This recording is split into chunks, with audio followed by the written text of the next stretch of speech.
Good afternoon, everyone, and welcome to Getting In, a College Coach Conversation. I want to thank you all so much for joining us today. And to remind you that if you enjoy this podcast, please go and review us on Apple Podcasts. That way you can help others find us. And my hope is that if you found this really useful, you will want to spread the word. So please do that. Today, we're going to be talking about 529 plans and how they can be really helpful to you in terms of saving for college. But before we get to that, I have something that is probably most applicable for our current group of seniors and their parents, but also will be relevant to students and families who maybe aren't quite there, aren't graduating this month, next month. And that is kind of what I think is going to be a must watch on maintaining your health in college. And so joining us for this conversation are Jill and Dave Henry. They're the married team behind The Greatest College Health Guide You Never Knew You Needed. This is a picture of the book. You can buy it on Amazon and anywhere else you buy books. Welcome, Jill and Dave. Thank you so much for joining us today. Thank you for having us. Yeah, thank you so much. Absolutely. Well, I want to share with the listeners. So what happened here for me was that I got a link to an early view of the book. And it was sort of, hey, what do you think about this book? Do you think these people would be great guests for the podcast? And I clicked on the link and I was probably about 10 pages in and I had two thoughts. And the first was, I absolutely want my son to read this book. So for listeners who've been with us for a little bit, you know that my son is a junior, about to graduate. I'm sorry, not graduate, about to become a senior. And he'll be graduating next year and heading off to college. And then the second thought was, I really want to bring this book to our listeners because I know a lot of you are going to be heading off to college this fall, or your parents who are sending your kids off. And I just thought from 10 pages in, this is a book that will resonate with students.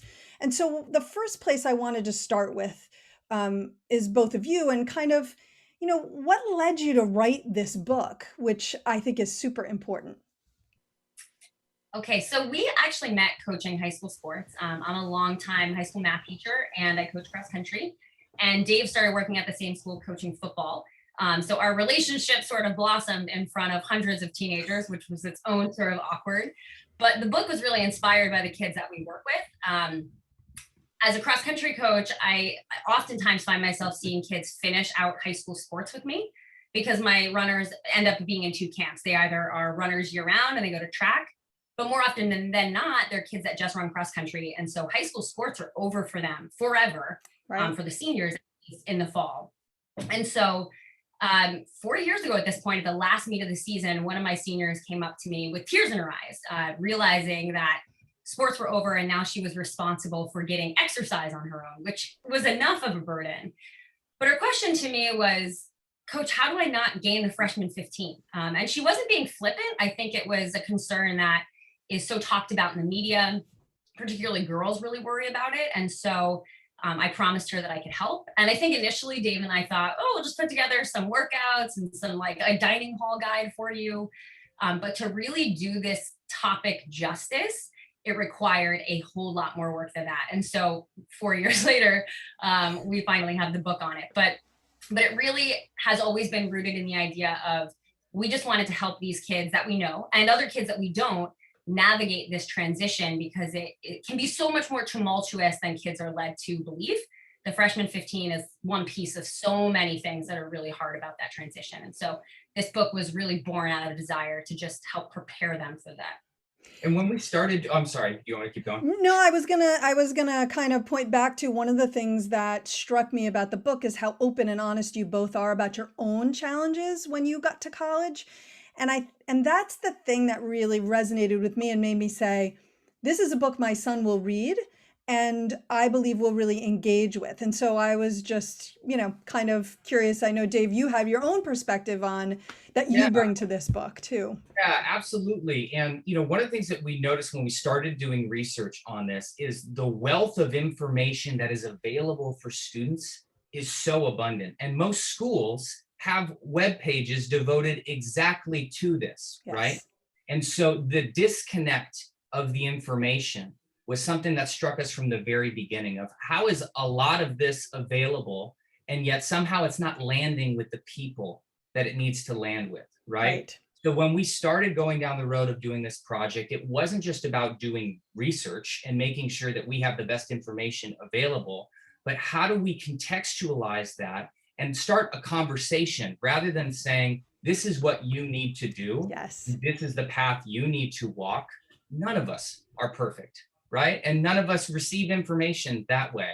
And we found it so much easier to root this in stories, first and foremost, our own personal experiences as Mhm. an entry point into these topics, but also including as many stories as we could from students across the country.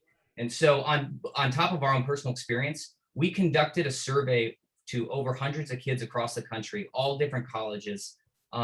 We had a psychologist help us develop the questions that we sent, and the responses that this survey elicited were so powerful, so vulnerable, so human. And that felt like to us the best way to have these conversations, not just about what do you eat when you're in a dining hall, but Right. what do you do when you feel terrible about yourself? What do Mhm. you do when you feel like you've been partying too much? And so that's why including this collective feeling of this is a community, we are all in this together, Yes. felt like such an easier way for somebody to get a non-judgmental introduction into taking care of yourself. Yeah. And the non-judgmental piece feels particularly relevant to me because again, that's what as I was reading it, I thought that there isn't, no one's saying, oh, you shouldn't do that, you shouldn't do this, just say no, all of those things. At the same time, you're not saying just say yes to everything. Instead, what you Wow. right? Instead, what you're saying is you're going to be faced with a lot of choices. And here are some ways to think about those choices. And that struck me particularly in the section around alcohol. It's, I think when I talk to families and students, sometimes I hear I don't want a party school, or the parents really don't want a party school, and a little part of me in the back of my head always thinks, well, every school has a party scene. I hear what they're saying, I understand it, but every school does have a party scene. And I think it's better to think about how will I navigate whatever the scene is, wherever I arrive, rather than I just want to go to a place where it doesn't exist, because I don't think that place exists in this country anyway. And I was Yeah. curious about your thoughts on that element of it. Yeah, well, drinking culture is part of America. And like you mentioned, regardless of which campus, although there's going to be variety in some places have a much larger Greek life scene, some places have a completely dry campus. To your point, there's going to be people who are going to want to party, for lack of a better term, on every campus. And so, Mhm, having information about, well, what does this actually do to your body? How do mhm, you determine how much is too much? And then B, learning some tactics for saying no if that's not something that you want to do. right. And one of the things that we got back in the surveys that was so cool was so many people echoed this idea that I was really scared that people were going to pressure me into doing something I didn't want to do. And the first time I said no, everyone was so receptive. And Right. nobody cared about trying to peer pressure. Nobody was like going out of their way like it was some plot to get me to do something I didn't want to do. And that feeling of empowerment is so much stronger when you're hearing it from your peers, right? Yeah. Then we're just telling you like you can always say no. Um, and part of the experience for these kids going to school is learning for themselves, well, how do I want to do this? And setting rules for themselves. And so that was so important to us, is making sure that there was a very clear understanding of how do I make sure I don't get in trouble with my health, Yeah. with my schoolwork, right? But B, how do I make this integrate into my life and be rules for me? So I know I only have 2 drinks when I go out. Or I've looked up that if I have 3 drinks within 1 hour, my blood alcohol content is going to be so high, I'm going to be in a bad spot. I can't do that, right? Right. I could Right. maybe have 3 drinks over the course of a night of multiple hours, but that information isn't getting across when the message is don't drink until you're 21. You Right. know, Right. you're Because going. you're Go going to ahead. face it, right? Yeah. It's going to be there. And as a parent, part of me hopes that my son will say, no, thanks, I'm not 21. And then when he is 21, he will suddenly have a beer and it'll all be great. But I also live in the world and I went to college and I know that that's unlikely. And so, and that's what I really if our listeners take away nothing from this, that is the reason why I think this book is so valuable, is that it's something your kids might actually read and listen to, and it might talk about things in a way that, I don't know, maybe you don't as a parent. It might make you comfortable, it might make you uncomfortable, but it will, I believe, really resonate with your student with a positive message. Yeah. That's my take on that. Another chapter that really resonated with me was the one on food, because I will tell you that I absolutely had this challenge. I definitely gained the freshman 15. If I was so inclined, I might put up pictures of me before I went to college, and then like after 6 months there, you go and like there's pizza, there's ice cream, there are 3 different choices of entree. And if you get one thing and you don't love it, you could eat half and then go get a second. And then you could always have a slice of pizza at the end. So anyway, that really obviously resonated with me. I'm curious which sections of the book you're finding are resonating the most with both parents and students, or if there are different sections resonating with different populations. It's been so eye-opening. We've sent it to parents, we've sent it to students, we've had it looked at by professional reviewers, and there doesn't seem to be one chapter that everybody's gravitating towards. I think kids are either gravitating towards something that they're worried about or something they knew nothing about. And a lot of them are coming back and saying sleep is one that's been really surprising for them. They didn't realize the impact of sleep, or they didn't realize there was a right way, quote unquote, to be thinking about it. I've certainly had other kids that have talked about food because they're obviously afraid of the freshman 15, but also alcohol, whether or not they choose to drink. I think having an understanding of how it's going to impact their body. So content wise, I think different chapters have resonated, but there has been a theme from everybody who's read it. And that's been a real appreciation for how clearly we've laid out expectations. Mm-hmm. I think a lot of the times the conversation about college is it's going to be the best 4 years of your life. Yes. Yeah. And that can put a lot of pressure on kids. Particularly now with the price tag of college, the idea of trying to get everything out of it and the exposition of college life on social media can make kids feel this pressure to make it look perfect and happy all the time. And so the one thing that we heard back from everybody who read it was just an appreciation for the fact that we were being very clear about the appropriate expectations, that it can be fun, but it's hard. Yeah. Managing all of this once you're on your own for the first time can be incredibly overwhelming. And that having those feelings is normal. And for whatever reason, that message of best 4 years has sort of continued to thrive. And we talk about mental health struggles on campus and we talk about sexual assault, but the universal idea of at some point, whatever your struggle is, you are going to struggle has not been given enough airtime. And so I think a lot of students are just glad to know that they don't have to feel the pressure to always have an awesome time on campus. And for parents to feel like there's a door into a conversation. We've heard back from a lot of parents, like you were talking about, these are things they want to talk about with their kids, but they don't know how to get into the conversation. And the book has been a great way to respond to something together rather than have it be a conversation motivated by a parent to their kid.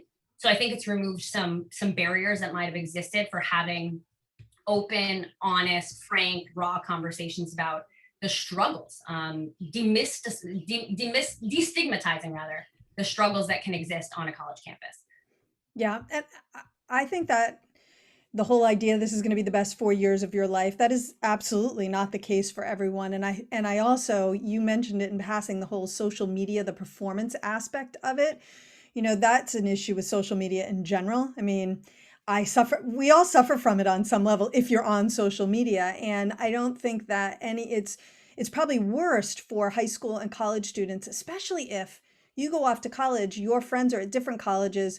What are you putting on social media? You're putting, the fun times, the look at me, I'm out with all my new best friends, where meanwhile you literally could have snapped a picture with 3 people that you don't even really know, put it up on Snapchat, and then went back to your dorm alone, right? And I think there's an element that sets in that is new, that didn't exist at least when I was in college, and that adds to that mental stress. And I love the idea that you're discussing the fact that it may not be so great, and that it's okay if it's not that great, right? That maybe you love this elements A, B, and C, but X, Y, and Z are a lot tougher, and other people are experiencing these challenges as well, right? You're not in it alone, I think is probably the best way to think about it.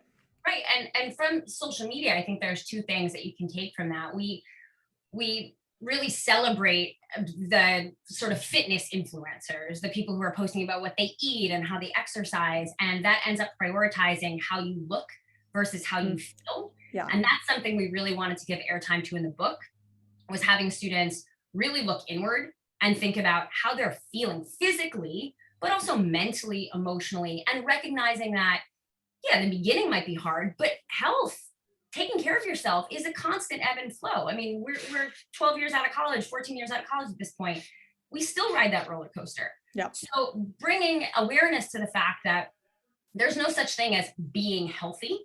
It's Yeah. you're constantly making choices, and being healthy is as much knowing what types of choices to make as it is having the willingness to recognize you just are going to be starting over all the time. And so really letting kids know that there's not just some pinnacle you reach and you're there and you're healthy and you're great and you feel good. It's not like a level you can achieve. Yeah. You're and right. forever be that, right? Yes, It's a exactly. video game that you keep dying and going back to the beginning. Yeah, It's that cycle of 100%. rebirth. And that's a good thing, that every time you have to start over, you've learned something about yourself. And college tends to be the first time kids really are recognizing the impact that their choices have on how they feel. Right. Because so much has been controlled for them before college. And so that's why this transition in particular is so important to be talking about how you feel and how you're taking care of yourself, because so many choices are brand new, that impact your bottom line. And so we really wanted to start that conversation with this book. And I think you've done a brilliant job of that. We're going to take a really quick break. I'm going to hold the book up again. So for our listeners, I got to get it close enough. Nope, that's not working. There we go. You can kind of see it. I have a green screen. It messes with things. All right, we're going to take a quick break. And when we come back, there you go. We're going to talk a little bit more about the book.